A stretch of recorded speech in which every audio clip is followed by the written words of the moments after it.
Começa mais uma edição do JR 15 Minutos, o podcast da Record que aprofunda as notícias que mais mexem com a nossa vida. Um avião de pequeno porte com 5 pessoas a bordo explodiu ao tentar pousar no aeroporto de Ubatuba, no litoral de São Paulo. 4 passageiros da mesma família sobreviveram. O piloto não resistiu aos ferimentos. O piloto do avião que caiu na Coreia do Sul e matou 179 pessoas relatou uma colisão com pássaros minutos antes da queda. No Cazaquistão, um avião caiu com 67 pessoas a bordo. 29 sobreviveram, 38 morreram no acidente. A aeronave fabricada pela empresa brasileira Embraer tentou um pouso de emergência. Acidentes aéreos são eventos raros, mas quando acontecem, têm impacto profundo na sociedade e na aviação global. Dados recentes do Centro de Investigação e Prevenção de Acidentes Aeronáuticos, o CENIPA, mostram que houve um aumento no número de acidentes aéreos em 2024 em comparação com 2023. E de acordo com o levantamento, no ano passado foram registrados 175 acidentes aéreos em todo o país, com 153 mortes. 2 vezes mais do que o registrado no ano anterior. Embora a segurança aérea continue em constante evolução, os desafios ainda permanecem significativos. O que esses números realmente nos revelam sobre a frequência e as causas desses acidentes? Como as investigações ajudam a evitar novas tragédias? E quais são as lições que a aviação pode aprender com cada incidente? No episódio de hoje, recebemos Roberto Peterka, consultor aeronáutico e especialista em aviação. Olá, Peterka, seja bem-vindo. Tudo bem, Fará? E quem nos acompanha nessa entrevista é André Tal, repórter do Jornal da Record. Tal, mais um acidente aéreo no país e dessa vez em Ubatuba, no litoral norte paulista. O Ministério Público instaurou um procedimento para apurar o caso, né? Olá, Fara. Oi, Roberto, todos que nos acompanham. Exatamente, Fara. O Brasil registrou mais um episódio de acidente aéreo e o Ministério Público de São Paulo já anunciou que investigará o caso do avião que sofreu um acidente em Ubatuba, no litoral paulista. A tragédia resultou na morte do piloto da aeronave, que não conseguiu frear após a aterrissagem, bateu e explodiu. Além disso, outras 7 pessoas ficaram feridas, 4 passageiros e 3 vítimas que estavam na praia. O objetivo da investigação é analisar os fatos, apurar eventuais responsabilidades e verificar a regularidade da aeronave, bem como as condições do aeroporto de Ubatuba. Roberto, o acidente em Ubatuba assusta ainda mais quando analisamos os números divulgados pelo CENIPA, Centro de Investigação e Prevenção de Acidentes Aeronáuticos. Em 2024 foram 175 acidentes. Há padrões ou comportamentos específicos que têm sido identificados como mais recorrentes nos acidentes investigados? Sim, existem os acidentes que eles se repetem com maior frequência.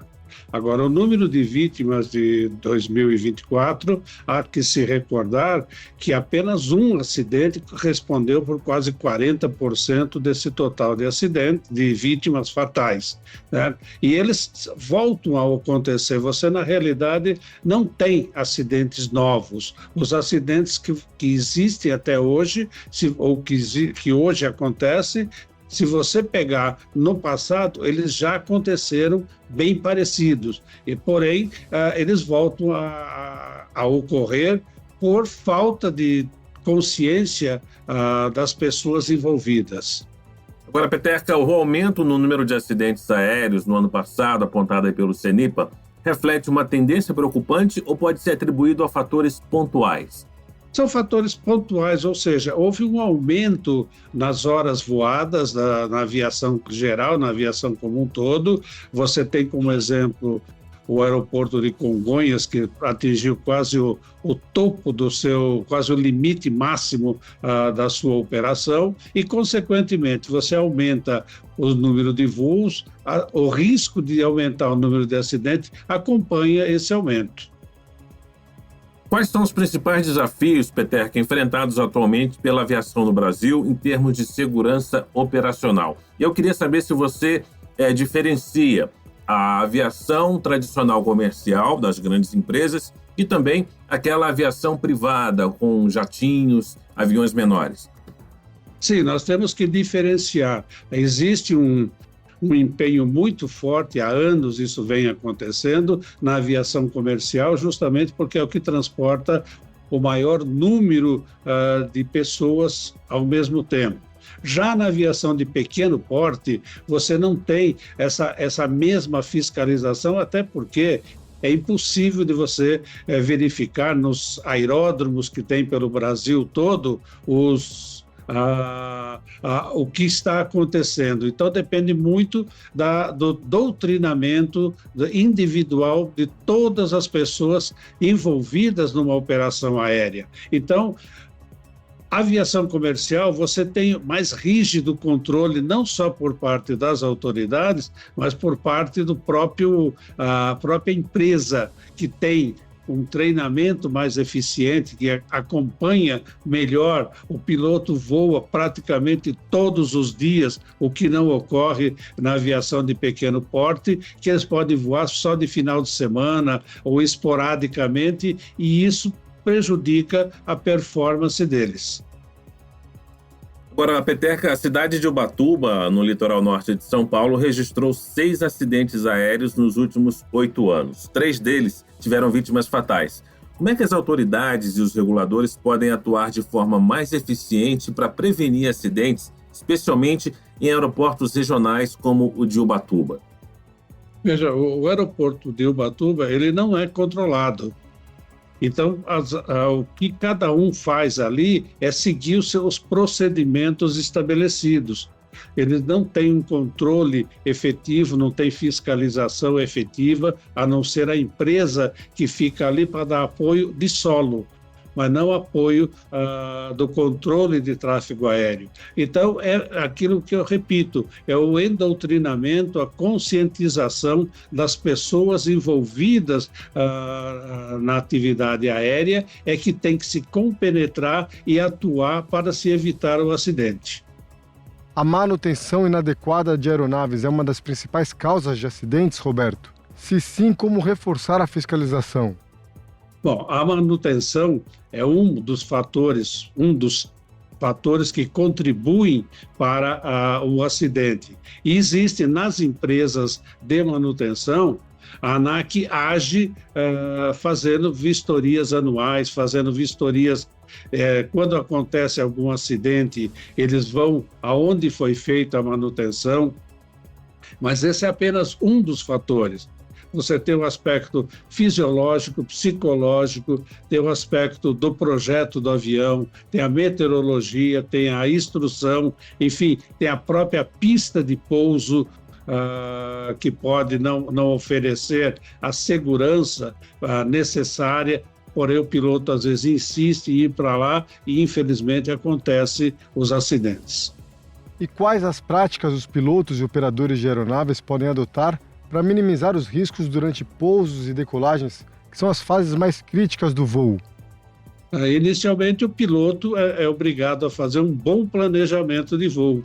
Antes de voar, ele vai fazer todo o cálculo, qual vai ser o peso do avião quando chegar no seu destino, qual o comprimento de pista necessária para ele parar dentro dos seus limites, quanto que ele tem disponível de pista, como é que está a meteorologia, quais são os apoios que ele vai encontrar lá no seu destino. Isso tudo, como eu falei, faz parte do treinamento, faz parte do endoutrinamento dos pilotos ou de quem faz o planejamento de voo para os pilotos. Peterka, 2024 foi o ano mais mortal na aviação brasileira na última década. De que forma que as investigações de acidentes anteriores podem contribuir ou têm contribuído para mudanças em regulamentações e também procedimentos de segurança? Bom, mesmo durante a investigação, se for descoberto algum fator presente ou que pode ter contribuído, e ele pode se repetir, são expedidas orientações para o fabricante do avião, para o operador, para as autoridades governamentais que mexem ou que cuidam, seja da homologação dos aviões, homologação do piloto, seja do controle de tráfego aéreo. Se houver o fabricante externo nosso, o fabricante será comunicado também, assim como o acidente que aconteceu recentemente de um avião da Embraer, a Embraer foi participar da investigação e, se houver alguma coisa, todos os aviões ficam parados, ficam no chão até solucionar esse problema. Você está falando do acidente da Azerbaijan Airlines com o modelo da Embraer que caiu lá no Cazaquistão porque sobrevoava ali aquele território russo onde há uma área de conflito na guerra com a Ucrânia. Agora, Peterka, como é que o governo, talvez as empresas aéreas, podem aumentar a conscientização sobre a importância do cumprimento das normas de segurança? A pessoa se conscientizar, ou seja, os treinamentos, o dono de um avião exigir que o piloto faça o treinamento, o dono do avião exigir que a manutenção cumpra os seus requisitos, e faz parte disso, ou seja, é o ser humano que você está lidando, e o ser humano é difícil de lidar, de conscientizar as necessidades. Muitos acham que as regras de segurança são empecilho para a atividade aérea. E as regras de segurança é o mínimo de segurança exigido para a aviação. Cada empresa pode aumentar o seu nível de segurança como queira. Peterka, o ministro de Portos e Aeroportos previu que o Brasil vai entregar mais de 30 aeroportos esse ano, o que representa a maior entrega do setor nos últimos 10 anos, né? Você acredita que o investimento em infraestrutura aeroportuária no país tem sido suficiente para acompanhar o crescimento do tráfego aéreo? Sim, eu acredito que sim. Acredito que quanto mais pistas de pouso nós tivermos, o aumento do número de voos, se elas oferecerem condições de segurança, é um empreendimento, é um desenvolvimento. O Brasil todo foi desenvolvido pelo avião.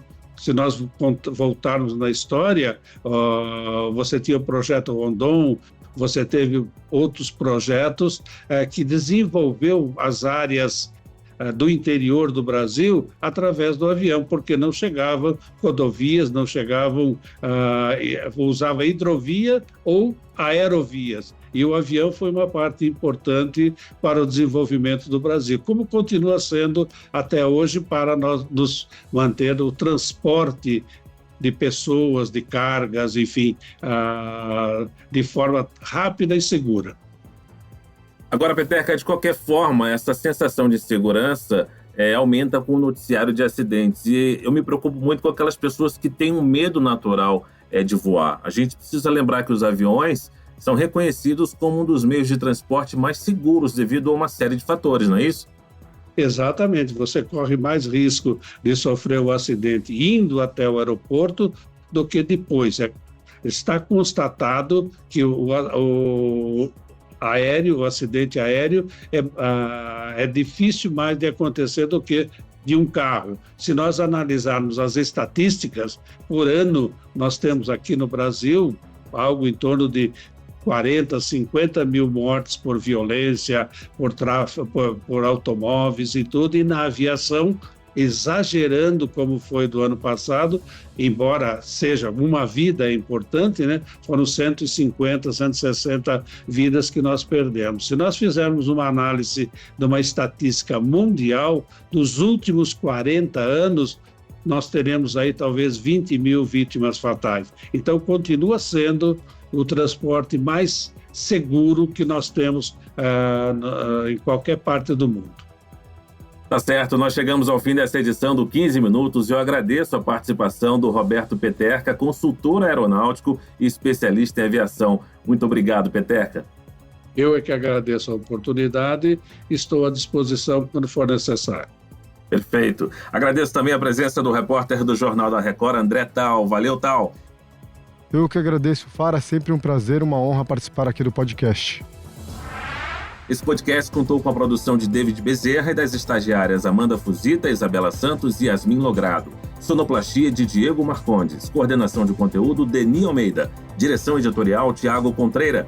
Vice-presidente de jornalismo, Antônio Guerreiro. Você pode acompanhar o JR 15 Minutos no portal r7.com, nas redes sociais do Jornal da Record e nas principais plataformas de streaming. Te aguardamos no próximo episódio. Até lá!